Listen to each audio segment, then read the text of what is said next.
नहमदुहु व नुसल्ली अला रसूलिहिल करीम। अऊज़ु बिल्लाहि मिनश शैतानिर रजीम। बिस्मिल्लाहिर रहमानिर रहीम। रब्बि इश्रह ली सदरी व यस्सिर ली अमरी वहलुल उक़दतम मिन लिसानी यफ़क़हू क़ौली। अल्लाहुम्मा ज़िदना इल्मा। ऐ अल्लाह तो हमारे इल्म में इज़ाफ़ा फ़रमा, हमें सही दुरुस्त इल्म अता फ़रमा और उस पर बेहतरीन अमल की तौफ़ीक़ अता फ़रमा। आयत नंबर 49 की हमने तफ़सीर देखी और इसमें हमने बनी इसराइल पर अल्लाह रब्बुल आलमीन के इनामात को देखे कि अल्लाह ने किस तरह आले फ़िरऔन के अज़ाब से उनको निजात दिलाई, कि किस तरह वो उनके बेटों को ज़िबह करता था, औरतों को ज़िंदा रखता था, और इसमें एक बहुत बड़ी उनके लिए आज़माइश थी। अब आगे आयत नंबर 50 की हम तिलावत करते हैं और इसमें मज़ीद इनामात का ज़िक्र है।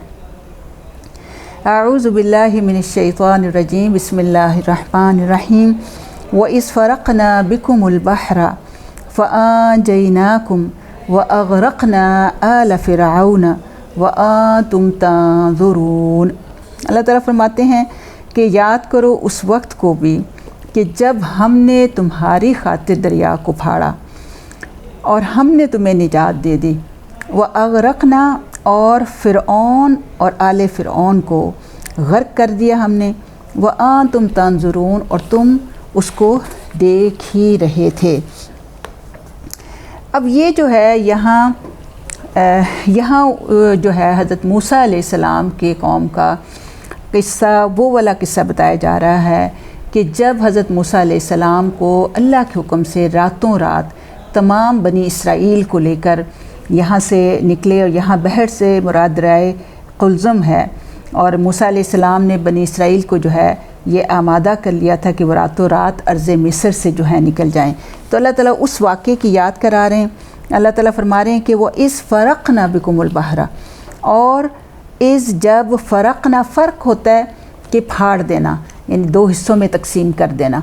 तो जब फाड़ दिया हमने, बिकुम तुम्हारे लिए, बी होता है साथ और कुम तुम्हारे लिए, अल-बहरा बहर यानी समंदर को, फ़अंजयनाकुम तो निजात दी हमने तुमको, यानी बनी इसराइल को निजात दे दी। व अग़रक़ना, अग़रक़ना में गर्क है, गर्क करना उर्दू का लफ्ज़ है, और गर्क कर दिया ना हमने आल फ़िरऔन, आले फ़िरऔन को, व अंतुम, और तुम सब, तंज़ुरून तुम सब देख रहे थे। यानी बनी इसराइल को मुखातिब करके कहा जा रहा है कि ये कितनी बड़ी नेमत की तरफ वो है कि वो कौम जिसने उनको इस कदर तबाह बर्बाद किया हुआ था, इस कदर उनको तंग किया हुआ था और इस कदर बदअमनी में मुब्तला किया हुआ था, अल्लाह रब्बुल आलमीन ने उनकी नज़रों के सामने उनको गर्क कर दिया, और इतनी बेबसी की हालत में वो गर्क हुए कि कुछ भी ना कर सके। तो ये एक बहुत बड़ा इनाम था। तो इस वजह से ये यानी वो वाक़या जो है अल्लाह रब्बुल आलमीन बता रहे हैं कि जब हज़रत मूसा अलैहिस्सलाम अपनी कौम को निकले, और ये वाक़या बड़ा, अगर उसको पूरी तफसील इसकी इंशाल्लाह आगे भी आएगी, लेकिन आप देखें कि जब हज़रत मूसा अलैहिस्सलाम अपनी कौम को निकल के बाहर निकले तो पीछे से रातों रात निकले थे, लेकिन बहरहाल फ़िरऔन के जो भी जासूस थे उन्होंने बता दिया कि बनी इसराइल तो जा रहे हैं और हज़रत मूसा अलैहिस्सलाम उनको लेकर जा रहे हैं।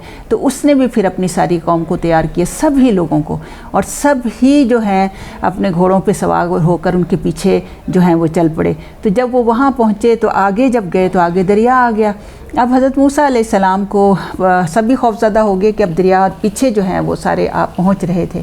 तो अल्लाह रब्बुल आलमीन ने उस मौके पर हज़रत मूसा अलैहिस्सलाम को कहा कि अपना असा जो है तुम समंदर के ऊपर मारो, और जब वो समंदर पे उन्होंने असा मारा तो समंदर दोनों तरफ से, यानी आप देखें कि पूरी एक सड़क जो है वो रास्ते में बन गई और पानी दोनों तरफ से जो है वो खड़ा हो गया।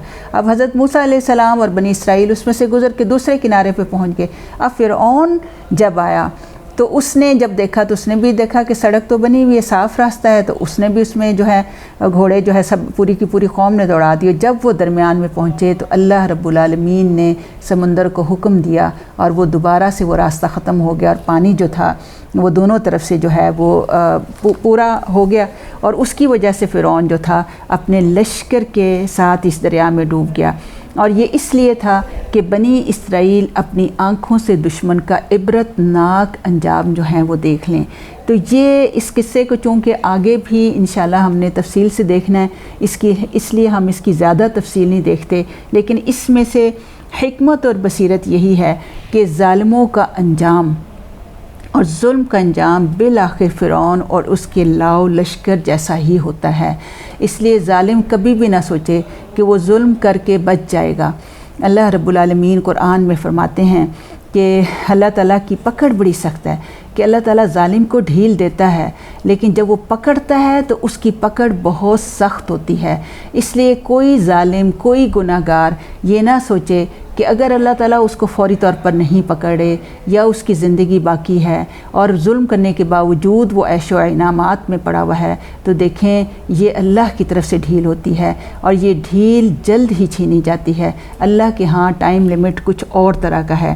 اس وجہ سے ہر حکمران کو اور ہر ظالم حکمران کو یہ سوچ لینا چاہیے کہ اگر کبھی وہ بھی ظلم کرے گا اپنی رعایا کے ساتھ یا دوسرے لوگوں کے ساتھ یا اپنے سے کمزور قوموں کے اوپر اگر ظلم کریں گے تو بالآخر ان کا انجام بھی فرعون اس کے لاؤ لشکر جیسا ہو ہی سکتا ہے۔ آج کے ہر فرعون کو اس واقعے سے خبر لینی چاہیے کہ ظلم بہرحال ظلم ہے، وہ جلد یا بدیر اپنے انجام کو پہنچتا ہی ہے۔